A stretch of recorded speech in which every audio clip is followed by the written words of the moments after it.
Salut à tous, j'espère que vous allez bien et bienvenue dans ma chaîne Farida Channel. Dans cette vidéo, Inch'Allah, on va voir l'environnement graphique de Windows 10 et les fonctionnalités du système d'exploitation. Alors la première question qu'on peut poser, ça veut dire un logiciel ou bien c'est quoi un logiciel? On a déjà vu cette notion dans la leçon 1 lorsqu'on a défini, ça veut dire un système informatique. On a dit c'est un ensemble de matériel et de logiciels. Et on a vu aussi cette notion dans la leçon numéro 3, les types de logiciels. Alors ça veut dire un logiciel. Alors c'est un ensemble de programmes caractérisant un traitement particulier. En plus, il y a deux types de logiciels. Il y a les logiciels de base et les logiciels d'application. Alors la différence entre les deux, les logiciels de base nécessaires au fonctionnement de l'ordinateur et les logiciels d'application fonctionnent mais en présence des logiciels de base et réalisent des tâches particulières. Alors parmi les exemples des logiciels de base, il y a le système d'exploitation. Ça veut dire un système d'exploitation.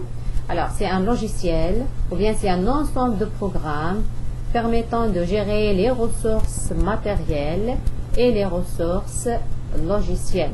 Comme exemple des ressources matérielles, c'est les périphériques d'entrée-sortie, les mémoires, le processeur. Comme exemple des ressources logicielles, c'est le logiciel installé après l'installation du système d'exploitation. Après le démarrage de l'ordinateur, le premier élément qui s'affiche à l'écran s'appelle le verrou. Alors c'est quoi verrou? C'est le premier élément qui s'affiche après le démarrage de l'ordinateur et il couvre la majorité de l'écran. Alors on peut changer l'image de l'arrière-plan. Ici par défaut il y a l'image de l'arrière-plan Windows, mais on peut mettre par exemple ma photo comme arrière-plan ou bien une autre image. En cliquant sur le bouton droit, personnaliser et chercher l'image correspondante. Alors, les éléments principaux constituant le bureau, il y a ce PC, Corbeil, Lenovo, il y a aussi Microsoft Edge. Alors, ce sont des éléments principaux après l'installation de Windows 10, mais on peut installer d'autres applications selon les besoins. Alors, ces éléments représentent par des petits dessins ou bien des petites images et s'appellent les icônes. Alors, ça veut dire icône. Alors, une icône, c'est un petit dessin qui représente soit un fichier, un dossier, une application ou bien un raccourci vers l'un d'eux.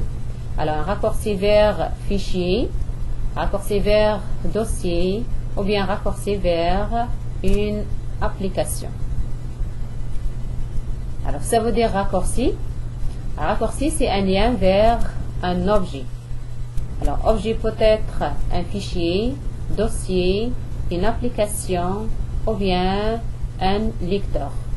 Alors, quel est le rôle du raccourci? C'est faciliter l'accès à un objet. Alors, si on utilise l'objet plusieurs fois par jour, par exemple, alors dans ce cas, on a besoin de créer un raccourci sur le bureau pour faciliter l'accès à cet objet. Alors, en général, c'est un élément fréquemment utilisé. Dans ce cas, on peut créer le raccourci de cet élément pour faciliter l'accès. Alors, si on utilise le lecteur DVD plusieurs fois, dans ce cas, on peut créer un raccourci en cliquant sur ce PC. Alors, accéder à l'icône du lecteur DVD rewritable en utilisant le bouton droit de la souris et on clique dans l'espace vide du bureau. Il y a copier ici, créer les raccourcis ici et annuler. Alors on clique sur créer les raccourcis ici. Et voilà la méthode pour créer un raccourci.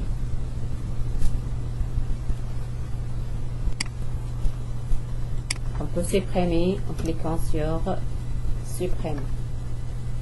Alors après, il y a la grande barre qui existe en bas de l'écran qui contient le bouton démarrer. Ça s'appelle la barre des tâches.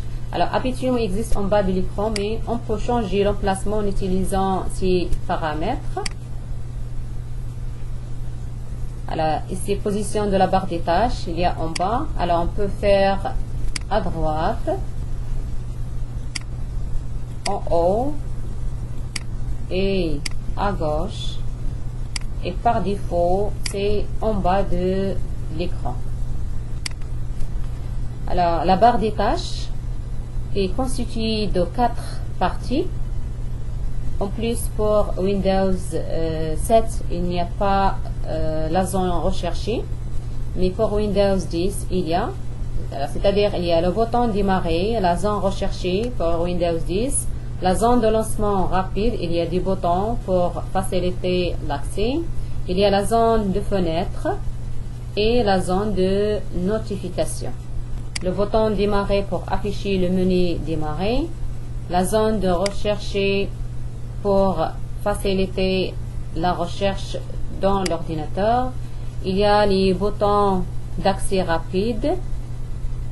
Alors, par exemple, ici il y a l'explorateur de fichiers pour faciliter l'accès, par exemple, bureau, documents, et ainsi de suite. Les lecteurs, les fichiers existent sur l'ordinateur. Il y a la fenêtre, la zone de fenêtre, qui contient les boutons des fenêtres réduites. Et la zone de notification contient la langue, le volume sonore, la date et l'heure. Alors ça, c'est les éléments constituant la barre des tâches. Alors, on peut faire une réorganisation automatique des icônes ou bien des éléments constituant le bureau. On coche réorganisation automatique. On veut déplacer l'élément, par exemple corbeille, vers cette place. Alors l'élément retourne avec les éléments. Alors pourquoi? Parce qu'on a déjà coché la réorganisation automatique. Alors pour résoudre le problème, on va décocher la réorganisation automatique. Alors dans ce cas, on peut mettre les éléments en désordre sur le bureau et on peut appliquer des réorganisations automatiques triées par nom par exemple, triées par taille et triées par type. Pour modifier l'image de l'arrière-plan du bureau, nous utilisons le bouton droit personnalisé.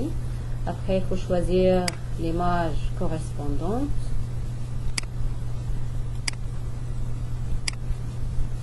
Je vais laisser l'image de l'arrière-plan de Windows. Alors, pour voir les opérations sur une fenêtre, alors pour ouvrir une fenêtre, soit on sélectionne l'élément, c'est-à-dire ce PC, on clique sur Entrée pour ouvrir la fenêtre, ou bien il y a double clic, ou bien le bouton droit Ouvrir. Alors sélectionner, c'est cliquer dessus. Sélectionner un élément, c'est-à-dire c'est cliquer dessus sur l'élément. Alors après l'ouverture de la fenêtre, il est constitué du nom de la fenêtre. Les 3 boutons, le clic sur réduire permet de réduire la fenêtre. La fenêtre disparaît du bureau et son bouton existe dans la barre des tâches. Pour réafficher de nouveau la fenêtre, il suffit de cliquer sur ce bouton qui existe dans la barre des tâches. Alors il y a le bouton agrandir, il y a un niveau inférieur pour rendre les dimensions précédentes. Et il y a le bouton fermer pour fermer la fenêtre. Alors on peut déplacer la fenêtre, par exemple au milieu, en utilisant sa barre de titre. On peut dimensionner la fenêtre ou redimensionner la fenêtre en utilisant les côtés ou bien le coin d'agrandissement. Pour afficher le menu système, il suffit de cliquer avec le bouton droit sur sa barre de titre. Il y a des commandes, par exemple, comme restaurer, déplacer, taille, réduire, agrandir, ainsi de suite. On peut essayer, par exemple, les commandes en gras. Alors, agrandir et restaurer. Alors, fermer la fenêtre. Alors, pour les fonctionnalités d'un système d'exploitation, il y a fournir une interface entre l'ordinateur et l'utilisateur, c'est-à-dire sur le bureau, qui s'affiche après le démarrage de l'ordinateur, contient des couleurs, l'interface graphique des couleurs. Il y a aussi gérer l'exécution des applications installées dans le système. Alors, après l'installation du système d'exploitation, pour installer par exemple les applications d'Office, Microsoft Word, Microsoft Excel et ainsi de suite. Alors, c'est le système d'exploitation qui gère l'installation. Gérer les ressources de l'ordinateur, il permet d'ordonner, contrôler l'allocation des processeurs, de mémoire, des périphériques d'entrée-sortie entre les différents processus qui font appel. C'est-à-dire, elle gère l'allocation des processeurs, l'allocation des mémoires, et contrôle et ordonner les périphériques d'entrée-sortie. Contrôler les périphériques pour qu'ils fonctionnent correctement, le périphérique d'entrée-sortie et de stockage aussi. Gérer le stockage et l'organisation des informations sur les supports de stockage et gérer les erreurs susceptibles de se produire pendant l'exécution d'une opération. Alors, soit elle signale ou bien elle corrige les erreurs. Alors, c'est tout pour cette vidéo.